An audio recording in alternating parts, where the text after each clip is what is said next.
રોજ રાત્રે જેઠાણીના રૂમમાંથી વિચિત્ર ચિસ્સોનો અવાજ આવતા સાંભળીને મારી અંદરની લાગણીઓ ઉભરવા લાગતી. પછી એક દિવસ હું તેના રૂમની બારી પાસે ગઈ અને જોવા લાગી. તે સમયે મેં મારી જેઠાણીના રૂમમાં જે દ્રશ્ય જોયું તેનાથી મારા પગ નીચેથી જમીન સરકી ગઈ. આ બધું જોઈને મારા માટે મારી લાગણીઓ પર કાબૂ રાખવો મુશ્કેલ થઈ ગયો. સવારે મેં જોયું કે મારી જેઠાણી લંગડાતી હતી. મેં મજાકમાં કહ્યું કે જેઠજી તમારા પર ખૂબ જ પ્રેમ વરસાવે છે. આ સાંભળીને તે શરમથી લાલ થઈ ગઈ અને બોલી, તારા જેઠ ગમે તેટલા થાકી ગયા હોય તે મને પ્રેમ કર્યા વિના રહી શકતા નથી. પછી મેં નિર્ણય લીધો કે તે દિવસે જ્યારે મારી જેઠાણી તેના પિયરમાં ઘરે ગઈ હતી ત્યારે મેં મારી જેઠાણીના કપડાં પહેર્યા અને રાત્રે મારા જેઠજીના રૂમમાં સૂઈ ગઈ. જ્યારે મધ્યરાત્રિ થઈ ત્યારે મારા જેઠજીએ મને જેઠાણી સમજીને મારી સાથે જે થયું તેનાથી તમારા હોશ ઉડી જશે અને હું ખૂબ જ સુંદર છું. હું એક મધ્યમ વર્ગીય પરિવારમાંથી આવું છું. હું એવા ગામની રહેવાસી હતી જ્યાં મહિલાઓ પોતાની અને તેના પતિ વચ્ચેની ઘટનાઓ ખુલ્લેઆમ જણાવતી હતી. તે સમયે મારી ઉંમર 18 વર્ષની હતી. જ્યારે હું વિસ્તારની મહિલાઓને સાંભળતી ત્યારે મને ખૂબ જ વિચિત્ર લાગતું. મને નવાઈ લાગતી કે આ સ્ત્રીઓ તેમના અને તેના પતિ વચ્ચેની વાતો આટલી ખુલ્લેઆમ કેમ કહે છે. આવી વાતો સાંભળીને હું ત્યાંથી ખસી જાતી કારણ કે તેમની વાત મને વિચિત્ર લાગતી હતી.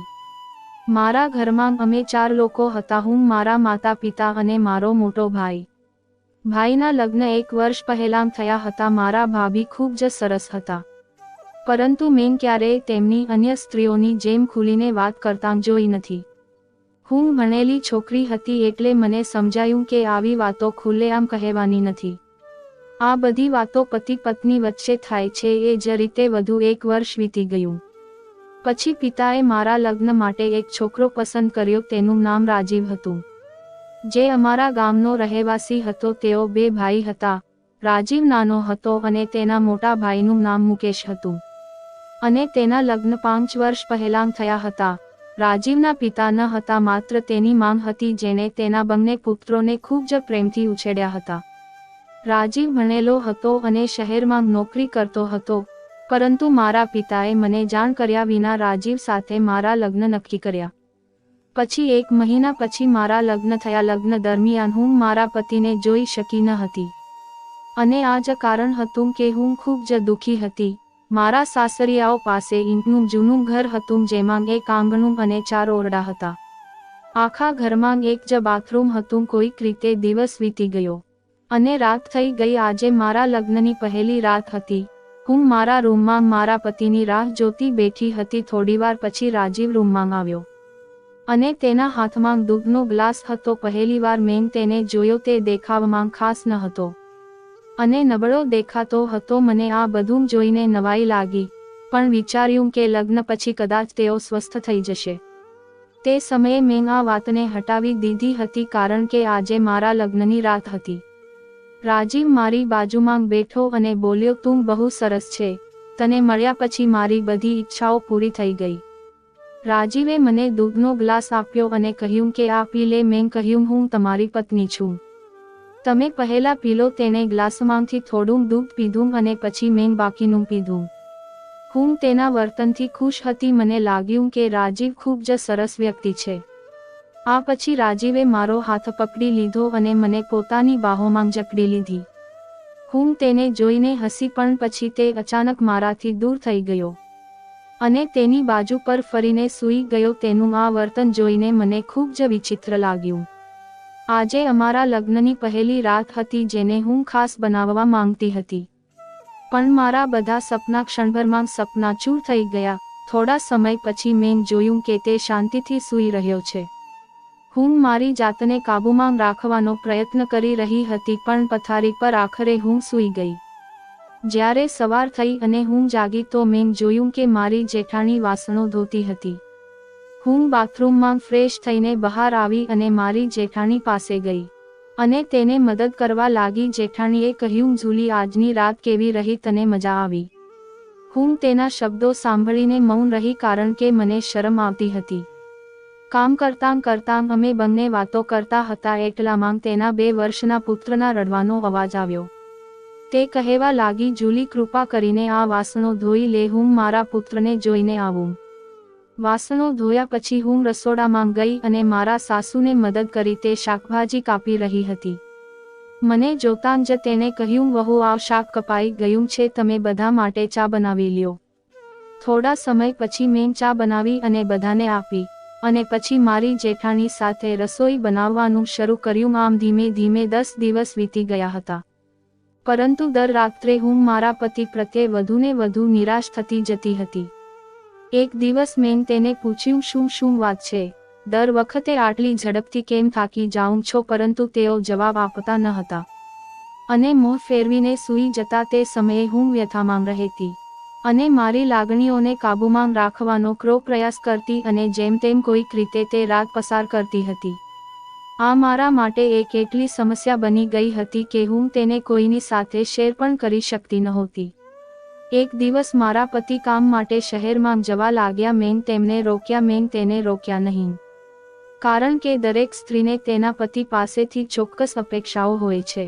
તેને આશા છે કે તેનો પતિ તેને પ્રેમ કરશે અને તેની સાથે સુખી જીવન જીવશે, પરંતુ મારા પતિ આ બધું કરી શકતા ન હતા. તે જેટલો પાતળો દેખાતો હતો તેનામાં કંઈ પણ કરવાની શક્તિનો અભાવ હતો.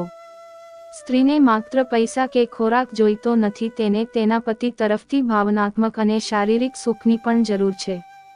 તે તેના પતિ સાથે ખુશ રહેવા માંગે છે અને એક સરસ ઘરની કલ્પના કરે છે. પરંતુ જ્યારે તેને તેના પતિ તરફથી તે સુખ નથી મળતું ત્યારે તે અંદરથી તૂટી જાય છે. બીજી જ ક્ષણ રાજુ તેના કામ માટે શહેર જવા રવાના થયો અને હું બસ તેને જોતી જ રહી. હું સમજી શકતી નહોતી કે મારા જીવનમાં શું થઈ રહ્યું છે. મેં ઘણા સપના જોયા હતા, પણ એ સપના ચૂર થઈ ગયા. કોઈ રીતે મેં મારા સાસરિયાના ઘરે 5 મહિના એકલા વિતાવ્યા. આ સમયગાળા દરમિયાન મારા પતિ માત્ર 10 દિવસ માટે ઘરે આવ્યા હતા અને તે 10 દિવસ દરમિયાન મારે પણ એટલી જ લાચારી સાથે જીવવું પડ્યું હતું. હું મારી આંતરિક લાગણીઓને શાંત કરી રહી હતી. પછી તે શહેરમાં પાછા ગયા. એક દિવસ મેં મારી સાસુને કહ્યું કે મારે મારા પિયરના ઘરે જવું છે. મારી સાસુએ મને મારા પિયરના ઘરે જવાની પરવાનગી આપી. બીજે દિવસે હું મારા જેઠ સાથે મારા પિયરના ઘરે આવી. મને ત્યાં મૂકીને 2 કલાક પછી જેઠજી તેમના ઘરે પાછા ગયા. મારી મમ્મી અને ભાભી પૂછવા લાગ્યા, તારા સસરાનું ઘર કેવું છે? તને ત્યાં ગમે છે કે નહીં? પણ હું કેવી રીતે કહી શકું કે મારે સાસરે ઘર સારું હતું, પણ જે સારું હોવું જોઈએ તે સારું ન હતું. આ વાત કોઈને કહેવું યોગ્ય ન હતું, કારણ કે જો હું આ વાત કોઈને કહેત તો મારું મજાક બની જાત. મારા માતા પિતાના ઘરે આવ્યા પછી હું 2 મહિનાઓ સાથે બેસવા લાગી. જેઓ તેમના પતિ સાથે બનેલી ઘટનાઓ વિશે જણાવતી હતી. મેં તેની વાત ધ્યાનથી સાંભળી, પણ મારી પાસે કહેવા માટે કંઈ ન હોવાથી કંઈ બોલી શકી નહીં. તે સ્ત્રીઓએ જે રીતે એ ઘટનાઓ સંભળાવી તેનાથી મારા શરીરમાં એક વિચિત્ર કંપ પેદા થઈ ગઈ. હું પણ વિચારવા લાગી કે કાશ મારા પતિ પણ મને આટલો પ્રેમ કરે. પણ તે થોડી વારે થાકી જતો હતો. હવે હું પૂરી રીતે યુવાન થઈ ગઈ હતી અને એ સ્ત્રીઓના શબ્દો મારા મનમાં ઘૂમવા લાગ્યા. ધીમે ધીમે મને તેની વાતમાં વધુ રસ પડવા લાગ્યો. મારા પિયરના ઘરે રહેતા 1 મહિનો વીતી ગયો અને હવે એ સ્ત્રીઓના શબ્દો મારા મગજમાં સંપૂર્ણ રીતે પ્રવેશી ચૂક્યા હતા. એક દિવસ અચાનક મારા જેઠ મને મારા સાસરિયાના ઘરે લઈ જવા આવ્યા. મમ્મી પપ્પાએ ખુશીથી મને તેની સાથે વિદાય આપી. હું મારા સાસરે પાછી આવી, પણ મારા પતિ હજુ શહેરમાં જ હતા. હું એ જ ઉદાસી સાથે ફરી એ ઘરમાં રહેવા લાગી. ઉનાળાના મહિનાઓ ચાલતા હતા અને આવી ગરમીમાં પણ જેઠજી તેની પત્ની સાથે તેના રૂમમાં સૂઈ જતા. એક રાત્રે લગભગ 1 વાગ્યાની આસપાસ જ્યારે હું બાથરૂમ જવા માટે ઉઠી ત્યારે મેં તેના રૂમમાંથી વિચિત્ર અવાજો સાંભળી. તેના રૂમમાં પહોંચતા જ મેં જોયું કે બારી ખુલ્લી હતી. એક પાછો પ્રકાશ ફેલાઈ રહ્યો હતો. જ્યારે મેં અંદર જોયું તો મારું હૃદય લાગણીઓના તરંગોથી ભરાઈ ગયું હતું. એ રાત્રે મેં જે જોયું તેનાથી મારી અંદર એક તોફાન ઊભું થયું. મને લાગ્યું કે કાશ મને પણ મારા પતિ તરફથી આવો પ્રેમ અને સ્નેહ મળે. પણ મારા હૃદયમાં એક ડર પણ હતો કે કોઈ મને આ રીતે ડોકિયું કરતાં જોઈ ન લે. હું ઝડપથી બાથરૂમમાં ગઈને મારા રૂમમાં પાછી આવી અને સૂઈ ગઈ. પણ એ રાત મને ઊંઘ મારી આંખોથી કોશો દૂર લાગી. હું મારા પલંગ પર સૂઈ ગઈ અને મારી જાતને કોસતી રહી. ધીરે ધીરે મારા લગ્નને 1 વર્ષ વીતી ગયું. પણ અત્યાર સુધી હું એ ખુશીથી વંચિત હતી જેનું સપનું દરેક પરિણીત સ્ત્રીઓ જુએ છે. એક રાત્રે હું ગરમીને કારણે રૂમમાંથી બહાર આવી ત્યારે ફરી એ જ અવાજો સંભળાયા. આ વખતે મેં હિંમત ભેગી કરી અને બારી પાસે જઈને અંદર ડોકિયું કર્યું. એ દ્રશ્ય જોઈને મારી અંદર દબાયેલી લાગણીઓ વધુ હિંસક બની ગઈ. સવારે મેં જોયું કે મારી જેઠાણી લંગડાતી હતી. મેં તેને મજાકમાં પૂછ્યું, શું વાત છે જેઠાણીજી, તમારી તબિયત સારી નથી? તો તેને હસતાં હસતાં કહ્યું, મને મારી પીઠમાં થોડો દુખાવો લાગે છે. જો હું દવા લગાવીશ તો હું ઠીક થઈ જઈશ. મેં મજાકમાં કહ્યું, લાગે છે કે જેઠજી તમારા પર ખૂબ જ પ્રેમ વરસાવે છે. આ સાંભળીને તે શરમથી લાલ થઈ ગઈ અને બોલી, તારા જેઠ ગમે તેટલા થાકી ગયા હોય તે મને પ્રેમ કર્યા વિના રહી શકતા નથી. તેમની વાત સાંભળીને મારા દિલમાં એક વિચાર આવ્યો કે કાશ મારા પતિ પણ મને આટલો પ્રેમ કરે.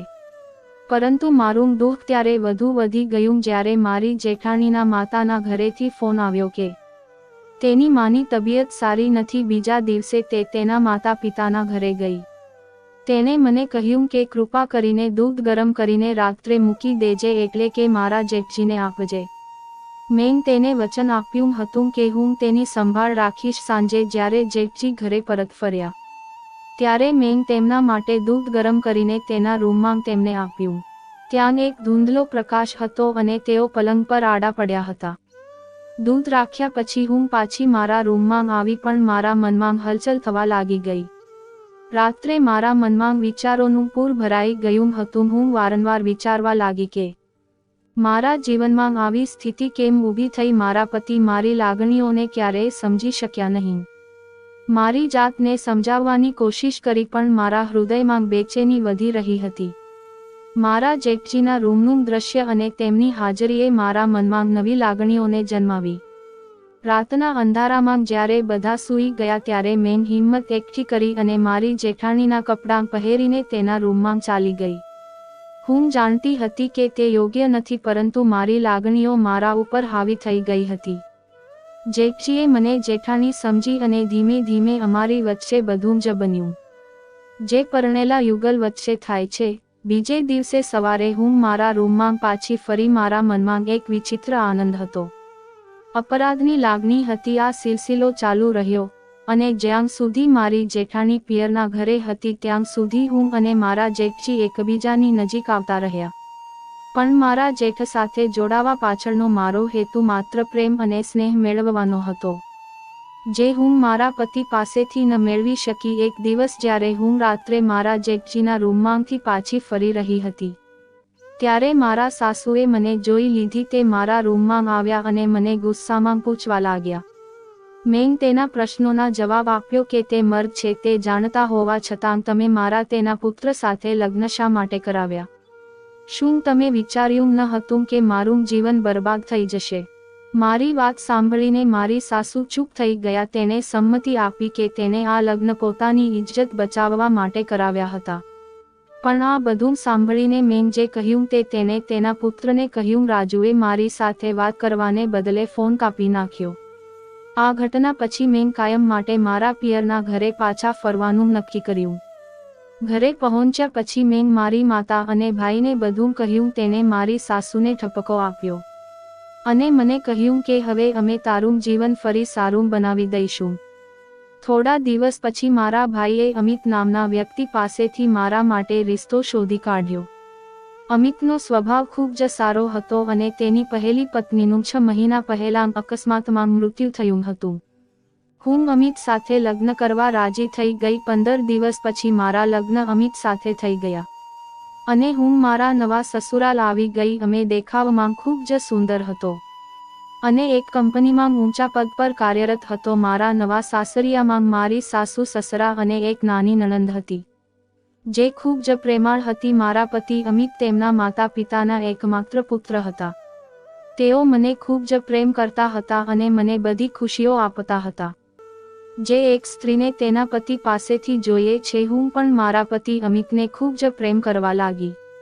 ધીમે ધીમે મેં મારી જૂની તમામ ઘટનાઓને ભૂલીને નવા જીવન જીવવામાં પોતાને વ્યસ્ત કરી દીધું. કારણ કે હવે મને ખોટા રસ્તે જવાની જરૂર નહોતી. મને તમામ ખુશીઓ મળી રહી હતી. એટલે હું મારી જિંદગી સારી રીતે કોઈ પણ સમસ્યા વિના જીવવા લાગી. મિત્રો, દરેકના પોતાના સપનાઓ હોય છે, પણ જ્યારે તે સપનાઓ પૂરા ન થાય ત્યારે મજબૂરી ખોટા રસ્તે ચાલવું પડે છે.